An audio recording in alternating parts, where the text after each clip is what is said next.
आता ही बायोडायव्हर्सिटी आपल्याच human ॲक्टिव्हिटीजमुळे vanish होत चालली आहे, राईट?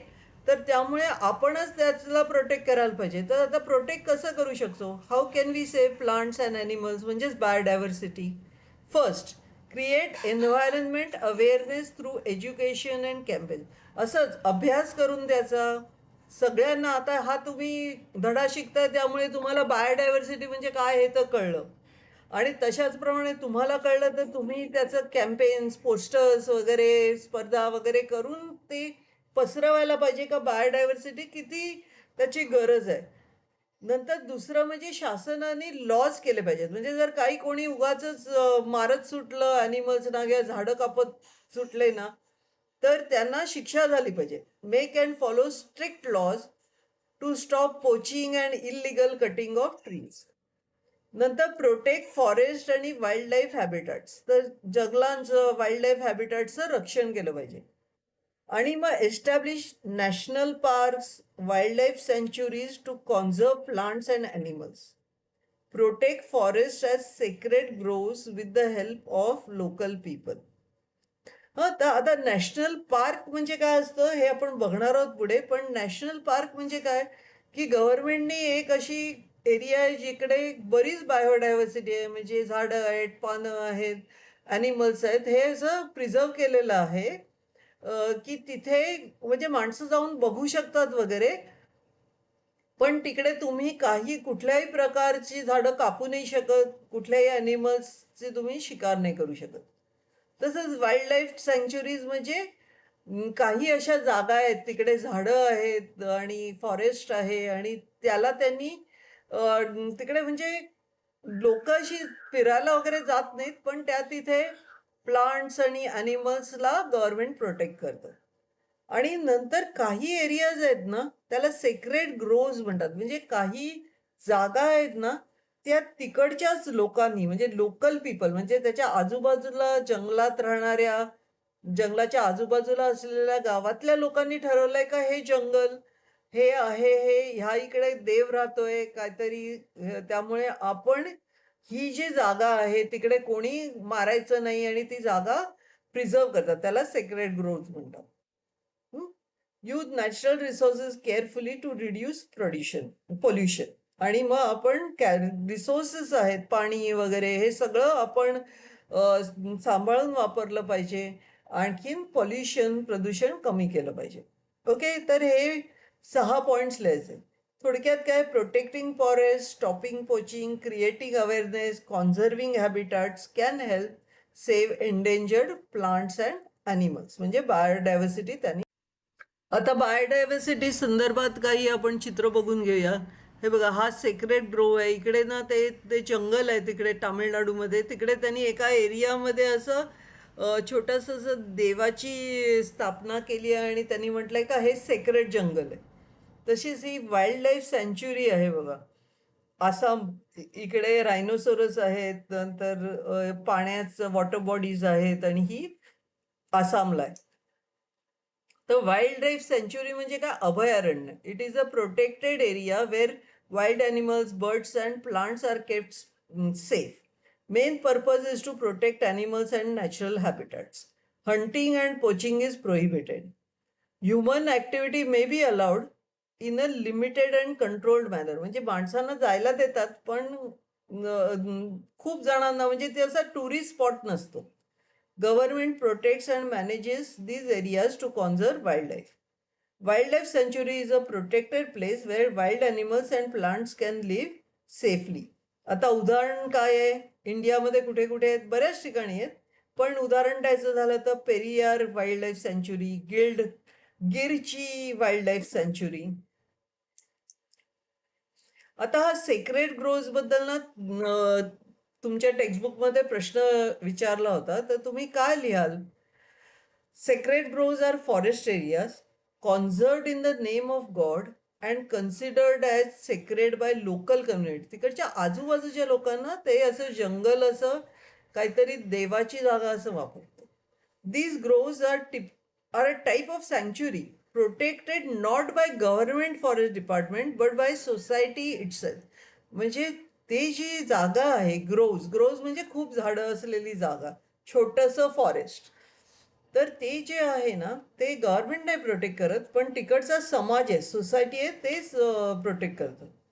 आणि since they are believed to be divine, they म्हणजे काय, sacred groves are believed to be divine, they receive special protection. Cutting of trees, hunting, industrial activities are strictly prohibited in this area. Prohibited म्हणजे allow नाही करत तिकडे ह्या कुठल्याही activities. आता ते कुठे मिळतात? They are found not only in western Ghats of India but across entire country. आपल्या भारत देशभर हे सेक्रेट ग्रोव्ज आहेत. आणि सेक्रेट ग्रोव्ज सर्व as important biodiversity hotspots. There are more than 13,000 sacred groves in India, playing a vital role in forest conservation and protection of traditional ecological knowledge. आता आपण Jim Corbett national park आहे त्याचं चित्र बघूया. तर नॅशनल पार्कमध्ये आहे ना, अशा सफारीज वगैरे जातात आणि मग वाघ बघायला वगैरे असं जंगलामध्ये जायला अलाउड असतं. पण त्याच्याबरोबर ना एक दुसरा कॉन्सेप्ट आहे, बायो रिझर्व. आता बायो रिझर्व काय आहे ना, ते आपण बघूया. बायो रिझर्वमध्ये आहे ना, त्या तिथे ती जागा गव्हर्नमेंट प्रोटेक्ट करतं, पहिली गोष्ट. आणि जागा प्रोटेक्ट करतं म्हणजे त्याच्यातली झाडं, ॲनिमल्स वगैरे सगळं प्रोटेक्ट करतं. आणि दुसरी गोष्ट म्हणजे ह्या जागी तुम्ही बाहेरून कुठलं तरी झाड आणून लावू शकत नाही किंवा बाहेरून कुठलं ॲनिमल्स इकडे आणू शकत नाही. वेळेत नॅशनल पार्कमध्ये तुम्ही आणखीन एक कुठून बाहेरून जर वेगळं ॲनिमल आणला तर चालतं. तर हे बायो रिझर्वचं थोडंसं आपण पिक्चर बघूया.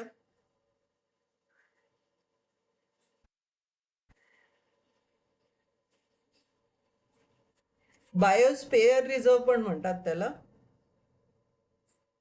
1997 मध्ये हे केलंय. तर हे एक नॉर्थ ईस्ट इंडियामधलं बायो रिझर्व आहे. 36 स्पीशीज आहेत त्याच्यामध्ये, प्रजाती आहेत. हं? बरेच तिकडे वेगवेगळ्या प्रकारचे ॲनिमल्स आहेत. पण रूल काय आहे, ह्याच्यामध्ये तुम्ही आणखीन बाहेरून कुठलं ॲनिमल वगैरे आणू शकत नाही.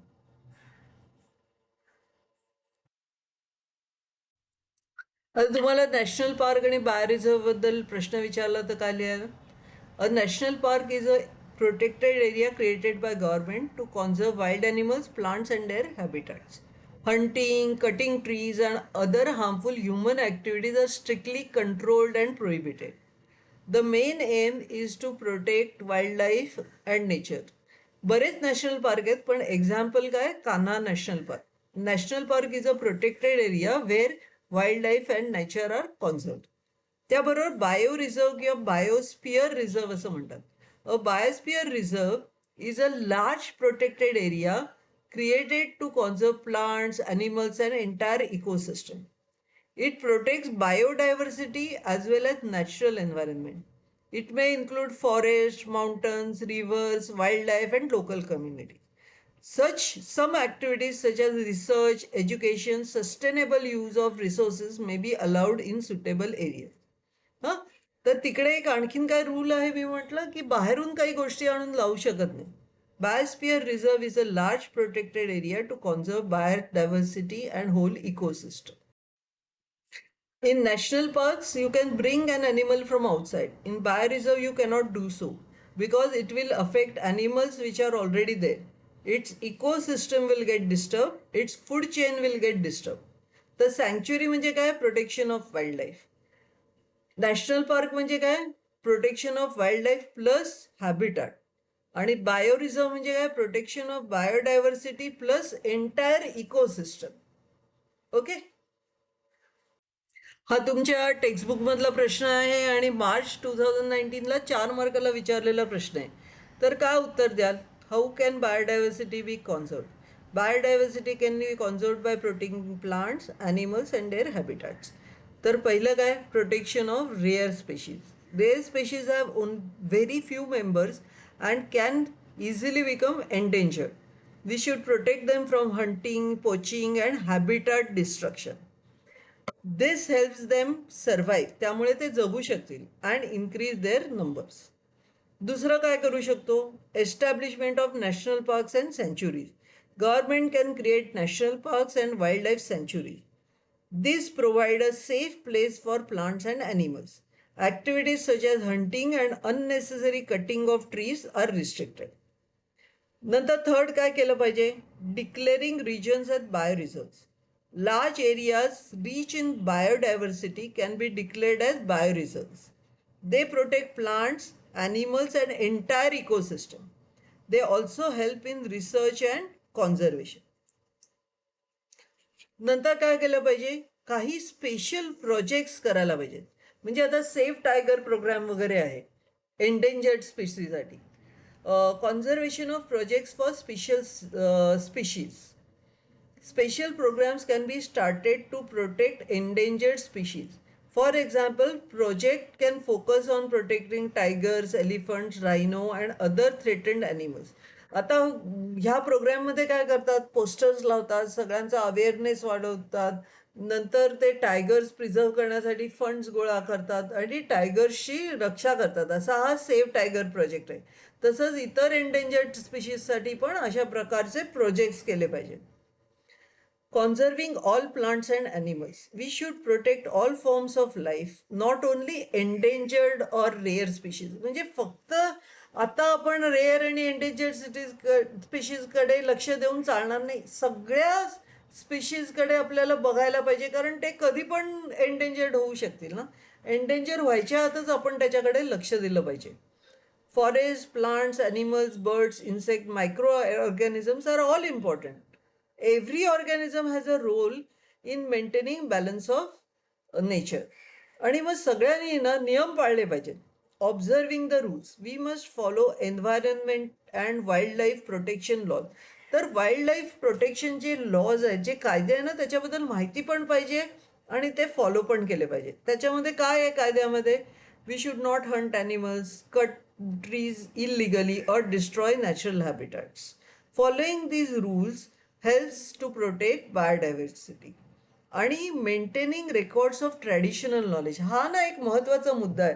आता बऱ्याच लोकल आणि ट्रायबल कम्युनिटीजनी ना प्लांट्सबद्दल वगैरे ना नॉलेज लिहून ठेवलं. म्हणजे आयुर्वेदामध्ये तुम्ही बघितलं ना, तर त्याच्यामध्ये जे वनस्पती आहेत त्याचं त्याच्यामधले औषधी गुण आहेत ना, त्याच्याबद्दल लिहून ठेवलेलं आहे. पण ते बऱ्याच लोकांना माहिती नाही आहे. तर ते नॉलेज आपण नीट आपल्याजवळ समजून घेतलं पाहिजे आणि त्याचा वापर केला पाहिजे. This knowledge should be recorded and preserved. It can help us understand and protect biodiversity. आता हे गव्हर्नमेंटने काही लॉज ठेवले तर ते जस्ट लक्षात घेऊया. फॉरेस्ट कॉन्झर्वेशन ॲक्ट आहे 1980चा. फिल इन द ब्लँक्समध्ये विचारतात. इकडे फॉरेस्ट आहे म्हणजे नॅचरली जी जागेमध्ये जंगल आहे ते कॉन्झर्व करायचं. म्हणजे तिकडे काहीतरी डिफॉरेस्टेशन करून तुम्ही इंडस्ट्री वगैरे काही करू शकत नाही. आणि ते केल्यास तुम्हाला शिक्षा होऊ शकते, कैदेत जाल. मग त्याचप्रमाणे एन्व्हायरमेंट प्रोटेक्शन ॲक्ट केला 1986मध्ये. म्हणजे आपलं जे एन्व्हायरमेंट आहे, वातावरण आहे, ते प्रोटेक्ट करायचं. म्हणजे भलतीकडे तुम्ही पॉल्युशन आणि हे सगळं काही करू शकत नाही आणि त्यामुळे एअर पॉल्युशन वगैरे करू शकत नाही. तर ते जर केलं परमिसेबल लिमिटपेक्षा तर तुम्हाला फाईन होऊ शकते. नंतर वाईल्ड लाईफ प्रोटेक्शन ॲक्ट आहे. त्याच्यामध्ये तुम्ही जनावरांची, रेअर ॲनिमल्सची असं हे करू शकत नाही, खरेदी विक्री करू शकत नाही. किंवा ॲनिमलच्या स्किनपासून बनवलेले काही पदार्थ नाही, काही गोष्टी करू शकत नाही. म्हणजे ते असं क्रॉकोडाईलच्या स्किननी, मगरीच्या स्किनच्या पर्सेस बनवायचे वगैरे असं काही करू शकत नाही. आणि जर तुम्ही असं काही केलं तर तुम्हाला शिक्षा होते. मग साऊंड पोल्युशन आहे, हा पण एक ॲक्ट आहे. त्यांनी तुम्ही जर खूप आवाज केलात आणि लोकांना जर त्यामुळे साऊंड पोल्युशन झालं तर तुम्हाला शिक्षा होऊ शकते. बायोमेडिकल वेस्ट मॅनेजमेंटचा एक केला आहे. म्हणजे जी हॉस्पिटलमध्ये वेस्टेज निर्माण होतं ना, किंवा रक्ताने साचलेली अशी जे बँडेजेस किंवा हे अशा ह्या ज्या गोष्टी असतात ना, त्याचं डिस्पोजल व्यवस्थित केलं पाहिजे.